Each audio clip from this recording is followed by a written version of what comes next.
8th class सभी को नमस्कार। बच्चों, आज मैं हिंदी की किताब वसंत भाग 3 का पाठ 9 पढ़ाने जा रही हूँ, जिसका नाम है कबीर की साखियाँ। साखियाँ, साखी शब्द से साखिया बना। साखी शब्द तद्भव शब्द है और साखी का तत्सम शब्द है साक्षी। बच्चों, साक्षी का अर्थ होता है आंखों देखा या प्रमाण। इसी से साखिया शब्द बना है और कबीर ने अपने जीवन में सब कुछ देखा है, सुना है और सहा भी है। तो उन्हीं सब बातों को उन्होंने अपनी साखियों के माध्यम से हमारे सामने पेश किया है, प्रस्तुत किया है। तो देखिए बच्चों, कबीर का जन्म 1398 उत्तर प्रदेश के वाराणसी में हुआ था। इनकी मृत्यु 1518 ईस्वी में मगहर उत्तर प्रदेश में हुई थी। इनकी भाषा सदुकड़ी और अवधी भाषा थी। सदुकड़ी भाषा वो होती है जिसमें कुछ अटपटे से गंवार भाषा के शब्द होते हैं। और बच्चों, इनकी पिता का नाम नीरू था। इनकी पत्नी का नाम इनकी माता का नाम नीमा था। इनकी पत्नी का नाम लोई। इनके 2 संतान थी, एक बेटा और एक बेटी। बेटे का नाम कमाल था और बेटी का नाम कमाली था। इनकी जो विधा थी वो पद्य विधा थी, यानी कविता रूप में लिखते थे। और इनके गुरु का नाम रामानंद था।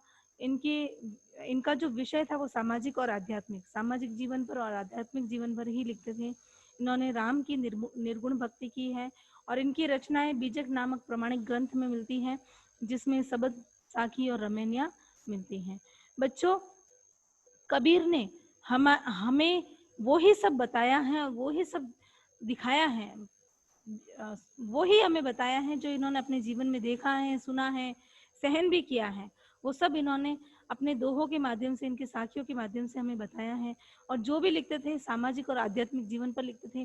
समाज में फैली आडंबर, अंधविश्वास जैसी भावनाओं को दूर करने पर इन्होंने जोर दिया और आध्यात्मिक जीवन पर इन्होंने अत्यधिक जोर दिया है। ईश्वर की सच्ची भक्ति पर इन्होंने जोर दिया है।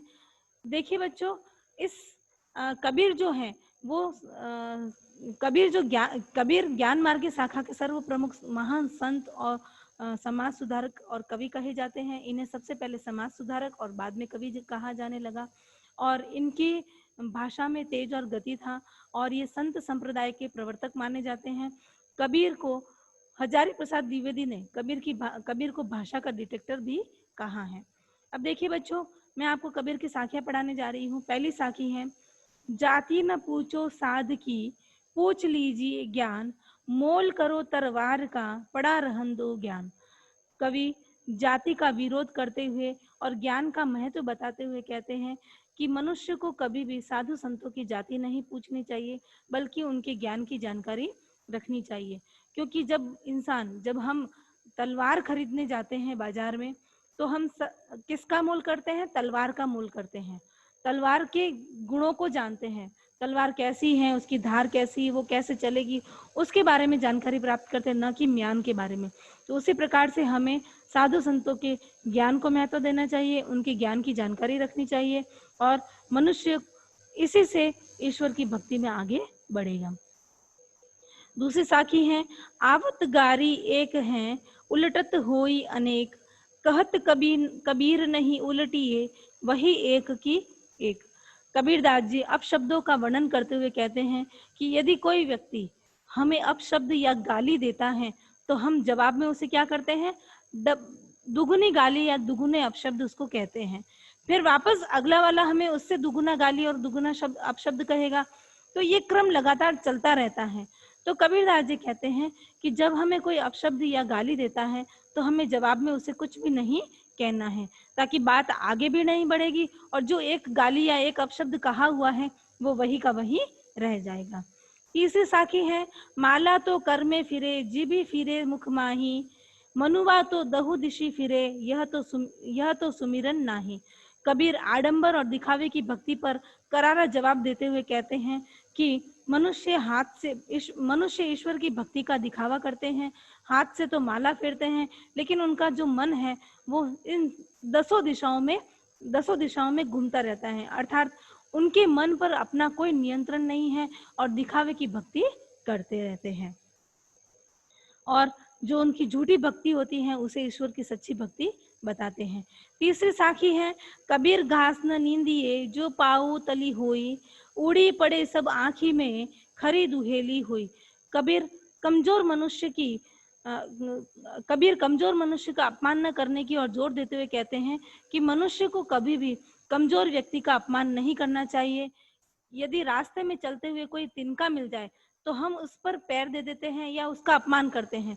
तो कबीर का कहने का अर्थ ये है कि कमजोर व्यक्ति और रास्ते में पड़े छोटे से तिनके का भी अपमान नहीं करना चाहिए, क्योंकि मान लीजिए यदि हवा की गति तेज हो जाती है तो वही कमजोर तिनका जो रास्ते में पड़ा हुआ है वह उड़कर हमारी आंख में चला जाएगा, जिससे हमारी आंख को कष्ट होता है। इसलिए हमें कभी किसी का अपमान नहीं करना चाहिए। चौथी साखी है, जग में बैरी को कोई नहीं जो मन शीतल हो। पांचवी साखी है, जग में बैरी कोई नहीं जो मन शीतल होए, या आपा को डारी दे दया करे सब कोय। कबीर मन से घमंड का त्याग करते हुए शांत रहने की सलाह देते हैं। कबीर कहते हैं कि इस संसार में कोई किसी का बैरी और कोई किसी का दुश्मन नहीं है। मनुष्य को अपने मन से घमंड का त्याग कर देना चाहिए। जब मनुष्य अपने मन से घमंड का त्याग करेगा तो उसका मन शांत होगा, और जब मन शांत होगा तो हृदय में पवित्रता भर जाएगी, और जब हृदय में पवित्रता भरेगी तो सब लोग उस पर दया करेंगे, अर्थात वह व्यक्ति दया का पात्र होगा। बच्चों, कबीर की साखियां इधर ही समाप्त होती हैं। कबीर का कवि परिचय और इसके जो शब्दार्थ है वो आपको मैं नोट्स के माध्यम से भेजती हूँ। धन्यवाद बच्चों, आगे का हम कल पढ़ेंगे।